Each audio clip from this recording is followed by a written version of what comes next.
هاي هاكرز، السلام عليكم يا شباب. عاملين ايه؟ وحشني والله. عارف ان ضغط فترة فاينل وضغط عليك والكلام الجميل ده كله، بس هنعمل ايه؟ هنكمل ساعة. ليه عشان ننجح وناكل عيش على الاقل. نبتدي يا شباب ونتوكل على الله، وصدقني ربنا ما بيعملش اي حاجة شر. اي حاجة بتحصل من ربنا عز وجل هي بتبقى خير. هنحل فكرة اللاب ده. تمام، يلا بينا نبتدي. تعال ناخد بس اللاب في اسمه ده في لينكس، عشان احنا محتاجين بيرب سويت، وانا محملها على لينكس مش محملها على ويندوز.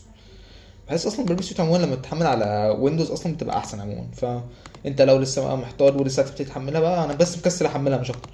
فانت لو عايز تحملها حملها بقى، حملها على ويندوز اكتر احسن. يعني ده نصيحة ليك بصراحة. تمام.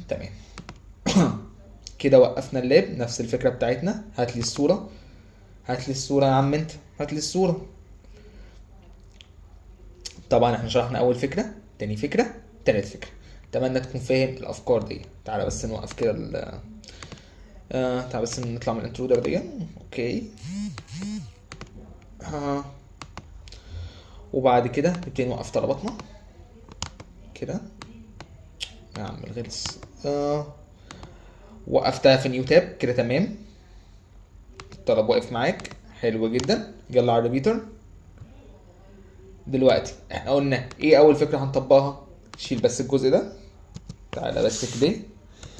ايوه، etc باسورد. وقلت لك ما تدخلش على الملف التاني اللي هو الشادو، لان شادو فيه الهاش بتاعت الباسورد. انت كده يعتبر اخترقت الشركة او اخترقت صلاحيات الشركة. نقطتين. هنفضل كل شوية نزود. 403 اللي بعده. يلا اللي بعده. هنفضل نزود الى ما لا نهاية. سوري. تمام، اللي بعده. تقريبا كده ابتدينا نهرش ان هو مش مصاب بالفكرة دي، مش ثغرة. فهنجرب فكرة تانية. تعالوا ناحية تانية. برضك ما جاتش.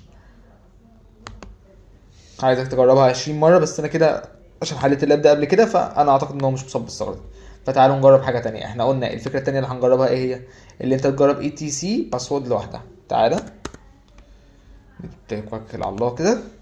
برضك ما كانتش. نجرب الفكره الثالثه. ايه الفكره الثالثه؟ ان الموقع بيكون هارش. اللي هي تعالى بس نشغل النوت كده واشرح لك حاجه بسيطه. فين النوت باد؟ النوت فين النوت باد؟ هي ان الموقع عموما بيكون هارش. ان انت هتعمل كده عشان ترجع. فالموقع قال لك لا يا معلم، انا خلاص هرشت دي، واي حاجه هتعملها لي هخليها كومنت خلاص، تلغي كل اللي بعدها. طب حلو جدا. دلوقتي ايه الحل اللي انت هتعمل كده بس كده. ان هو ده الفرق الوحيد بينك. يعني فاهم الفكره؟ دون سيف. ثانية واحدة. يلا بينا. تعالوا بقى نبتدي ونتوكل على الله. تعالى هنا. واحدة. تعالى بس برضك هقول لك على حاجة بالمرة، عشان انا عايز اثبت لك. عشان انت المرة اللي فاتت ما لقيتش البايلوت، فانا عايزك المرة دي تلاقي البايلوت في اسمه ايه ده، لما شغلنا الانترودر عليها. فتعالى نشغل الانترودر عقبال ما احنا نخلص حل اللاب. تمام، ونشوف بقى مين هيخلص فينا الاول. ثانية واحدة. هات الجزء. لا سوري. كده دوس اد. تختار باس ترافلز. في الباس. حلو جدا. خد بالك ما تحاولش تنسى الانترودر لو انت وقفت مثلا، عشان هي خد بالك بتضغط على بتضغط على الجهاز جامد شويتين يعني، فلازم تكون واخد بالك. تمام، تعال نكمل احنا بقى نحل اللعبة. احنا في بيرب سويت. تمام. تعالى كده. مثلا 1 2 3 4. 1 2 3 4. سوري. 1 2 3 4. تعالى كده نجرب ونتوكل على الله. تمام، اللاب اتحل معانا والدنيا بقت سهله. تمام، احنا كده حلينا اللاب. تعال بقى نشوف الانترودر هل هتطلع الفكره اللي احنا عايزينها ولا لا. تعالوا كده نبص على الانترودر. تمام، نتوكل على الله. تعالى كده. انا متاكد ان البايلوت اللي انا دخلته ده اكيد موجود في الانترودر يعني، في اللي هو ليست البايلوتات اللي موجوده في الثوره دي عموما.